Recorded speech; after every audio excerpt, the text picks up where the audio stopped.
Magandang araw. Ang bidyong ito ay ginawa upang ipakita sa inyo ang isa sa mga products ng contact plasma, ang CMB model changeover switch. Pero bago ang lahat, nais kong ipakilala muna sa inyo ang company ng contact plasma. Ang contact plasma ay isa sa mga kilalang manufacturer ng electrical equipments na nakabase sa Italy. Ilan sa mga products nito ay gaya ng vacuum circuit breaker, transfer switch, load break switch, disconnect switch, at marami pang iba. Ang contact plasma has been in operation for more than 25 years. It is certified by different international standardization body for their quality management and quality products as well. At isa nga sa mga products ng contact plasma na dinidistribute ng Montreal Incorporated ay ang changeover switch na kilala na sa merkado dito sa Pilipinas pagdating sa transfer switch. At ang demo video na ito ay itatalakay ang isa sa mga changeover switch ng contact plasma. Ito ay ang CMB model. Sa video ito, ipapakita ko sa inyo ang operation at wiring ng CMB model changeover switch. At para pakita sa inyo, mayroon ako dito isang unit ng CMB model changeover switch. Ito ay may rating na 2000 amperes at ito ay 3 pole. Ang CMB model ay 3 position changeover switch. Mayroon itong on position para circuit number 1, off position at on position para sa circuit number 2. At ngayon, hayaan nyong ipakita ko sa inyo ang kabuuan ng CMB model changeover switch at ipaliwanag kung ano-ano ang makikita nyo sa physical na anyo ng CMB model changeover switch. Gaya ng nakikita nyo, yan ang kabuuan anyo ng CMB model changeover switch. Ngayon, isa-isahin naman natin ang bawat parte ng CMB model changeover switch. Una, ito ay ang indicator kung nasaan position ang ating changeover switch. Kung ito ay nasa off, nasa position number 1 at off position number 2. Pangalawa, ang CMB model changeover switch ay motorized changeover switch na pwedeng gamitin automatically operated or manually operated.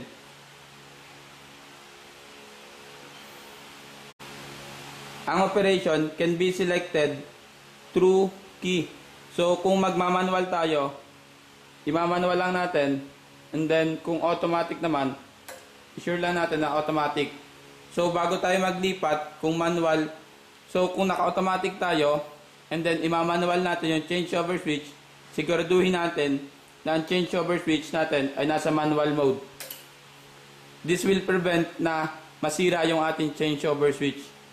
So, be sure lang na kung automatic tayo and then gusto nating mag-manual through handle, kailangan nasa manual mode yung ating changeover switch. So, pangatlo, yung tapping natin para sa dalawang source at yung load side. So, una, yung para sa source number 1, para sa source number 1, yung bus bar na nakikita nyo is yung tapping natin para sa source number 1. So, it's either utility or genset, okay lang siya kung ano man yung ating gamitin. So, ulitin ko, yung nakikita nyo bus bar na ito is yung para source number 1, para circuit number 1. So, sa pangalawa, para sa source number 2 or sa source number 2 para circuit number 2 is yung makikita nyo sa bottom side is yung tapping natin ng source number 2 para doon sa circuit number 2. So yung taas, yung upper part, yan yun naman nasa taas na bus bar. Yan na yung tapping natin para sa load side. So yung tapping natin ng source, it's either na nasa circuit number 2 yung utility or circuit number 1 yung genset. So, depende na sa ating paggamit.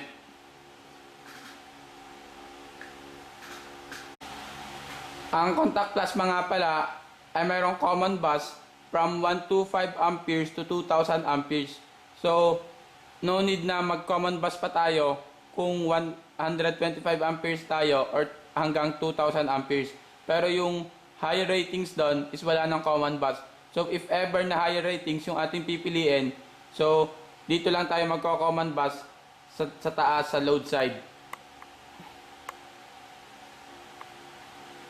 Diyan, gaya na makikita nyo, dyan lang tayo magko-common bus sa load side.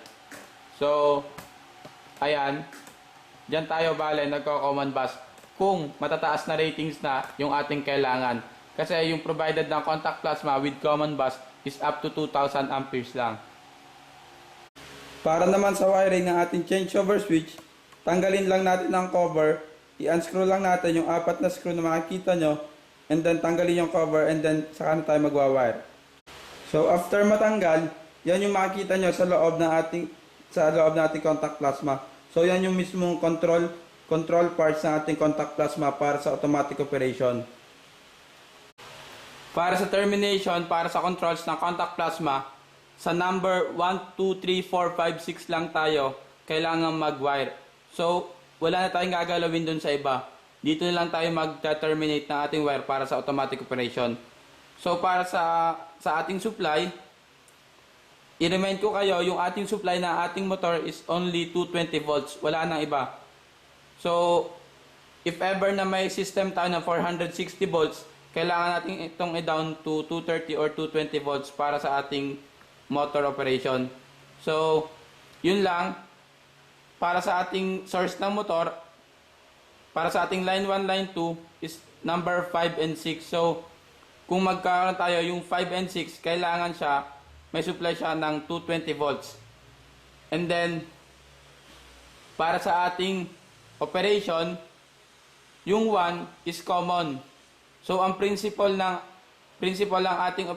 ating wiring dito is yung 5 and 6, mayroon siyang supply ng 220 volts, line 1, line 2, and then, yung 1, 2, 3, 4 para sa positioning. I-discuss ko sa inyo yung combination ng para sa positioning, yung 1 and 4 para sa position 1, yung 1 and 3 para sa position 2, yung 1 and 2 para sa off position. So, ang principle lang nito, once na mayroon tayong 220 volt supply sa 5 and 6, and then, kailangan lang magkaroon ng continuity yung 1 and 4 para sa position number 1. Then the same then para sa position number 2 and at off position. So kung 5 and 6 mayroon na tayo dun supply ng 220, and then 1 and 4 nagkaroon siya ng continuity or gumamit tayo ng ating controls, pupunta siya sa position 1. And then be sure lang tayo na hindi magkasabay na magkaroon ng continuity yung para sa position number 1 at position number 2 para hindi masira yung motor. Ang tendency kasi, kapag nagsabayan, masisira yung motor kasi mag-aagawan siya kung saan siya pupuntang position. So, gaya dito, nag-wire ako ng 5 and 6 ng 220 volts, and then, naka-common ako ng 1, and then 4 and 3 para sa mga switches natin, para sa positioning. So, yung 0, hindi ko na siya ginamit. So, the same lang din naman, kung gagamitin natin yung 0, i-wire lang natin siya, padaanin lang natin sa switch para makapag-kuhan tayo para sa off position. So ngayon, ipapakita ko sa inyo yung motorized operation niya sa transferring. So dito, nagkaroon ako ng controls para sa positioning ng 1 and 2 position. So dito, gaya na sinabi ko kanina, yung line 1, line 2, inilagay ko sa number 5 and 6 dun sa terminal block sa loob ng ating contact plasma. So, yung 1 is yung combination ng 1 and 4. And then yung 2, yung combination ng 1 and 3 para sa position number 2. So, gaya sinabi ko kanina, be sure tayo na automatic tayo or motorized operation. So, yung i-select lang natin siya ng susi. automatic operation or motorized operation bago tayo bago tayo pumunta sa ating motorized operation. So kung naka-manual siya, hindi siya gagana para sa automatic. So ngayon, i-simulate natin yung testing gaya nito. So para sa position 1, ibaba ko, i-switch ko to para sa position number 1.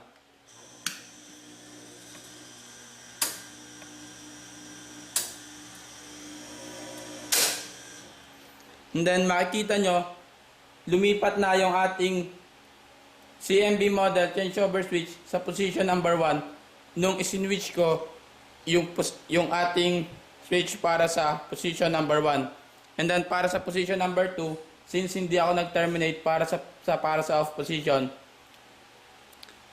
ulitin ko lang, be sure tayo na hindi magsabay yung ating controls, hindi siya magsabay. So iangat ko muna tong position number 1, and then para naman sa position number 2, ibaba ko lang siya. So nasa off position, and then number 2 position. So yon, nakita nyo yung operation niya. Para naman sa manual operation, provided naman yung ating changeover switch ng handle for manual operation. So ito yung handle niya for manual operation. Be sure lang na yung ating selection para sa mode is nasa manual mode. So kung naka-automatic tayo kanina, i-select lang natin to ng manual mode, saka tayo mag-manual ng ating transferring para sa changeover switch. So ngayon, i-manual ko siya, ipakita ko sa inyo manually.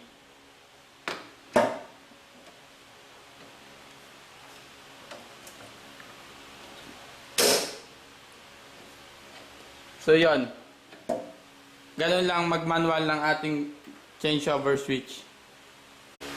Matapos ko i-discuss sa inyo yung operation ng contact plasma, ngayon, i-discuss ko naman sa inyo yung mga advantages ng contact plasma changeover switch. Una, interchangeable yung mga motor. So, once na masira yung motor, madali lang palitan since hindi naka-built-in sa mismong changeover switch. So, hindi gaya ng ibang changeover switch na built-in na siya na kung masira yung motor, hindi na rin po pwede yung mismong transfer switch. So, mas expensive siya kung every repair natin is buo yung papalitan. So doon pa lang sa motor pa lang, sa mga spare parts pa lang, makakatipid na tayo. So pangalawa, yung common bus. Gaya ng sinabi ko kanina, from 125 amperes to 2000 amperes, naka-common bus na yung changeover switch ng contact plasma. So sa common bus pa lang, makakatipid na tayo para sa ating budget sa transfer switch. Pangatlo, very simple lang yung kanyang operation. So dito sa contact plasma changeover switch, walang tendency na magsabay yung dalawang source, walang backfeeding na pwedeng mangyari since may tatlong position tayo. Bago pumunta sa position 2, kailangan muna niyan dumaan ng off position. So, very sure tayo na walang backfeeding na mangyayari. So, yun yung isa sa magandang characteristic ng changeover switch with 3 positions. So, yun lang para sa ating CMB model changeover switch.